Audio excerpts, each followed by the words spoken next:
அப்படிங்கிற தலைப்பில் வந்து எழுதியிருக்காங்க. அது ஒரு பாடல் மாதிரியே இருந்தது. இப்போ நம்ம சின்னஞ்சிறு கிளி புத்தகத்தில் பாடல் மாதிரி அவங்க ஒரு அழகான பாடல் எழுதியிருக்காங்க.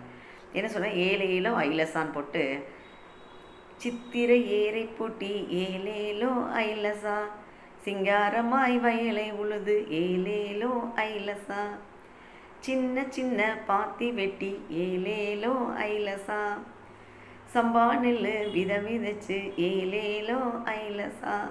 இந்த மாதிரி அவங்க அப்படியே எடுத்துகிட்டு போயிருக்கிறாங்க நிறையா விவசாயம் பற்றி. அப்படியே ஒவ்வொரு வரியிலையும் இறைவனுக்கு படையில் போட்டு ஏலேலோ ஐலசா அப்படிங்கிறாங்க.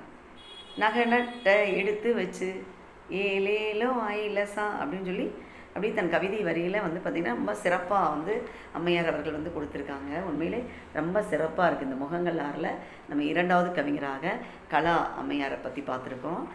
ரொம்ப சிறப்பாக சொல்லியிருக்காங்க. இந்த நூல் திறனாய்வு பற்றி படிச்சுட்டு நீங்கள் கண்டிப்பாக அந்த நூல்களை வாங்கி அவர்களுடைய கவிதை வரிகளை நீங்களும் படித்து மகிழுங்கள், சுவைத்து மகிழுங்கள். என் தமிழ் வந்து நம் சிறப்பு வாய்ந்த நம் தமிழ் மொழியை உலகெங்கும் நாம் பரவச் செய்ய வேண்டும். தமிழன் என்று சொல்லடா, தலை நிமிர்ந்து நில்லடா என்பதற்கேற்ப நாம் நமது நூல்களை நாம் வாங்கி படித்து அனைவரும் அதை ரசித்து மகிழ வேண்டும் என்று கேட்டுக்கொண்டு உங்களிடமிருந்து விடைபெறுகிறேன். நன்றி, மகிழ்ச்சி.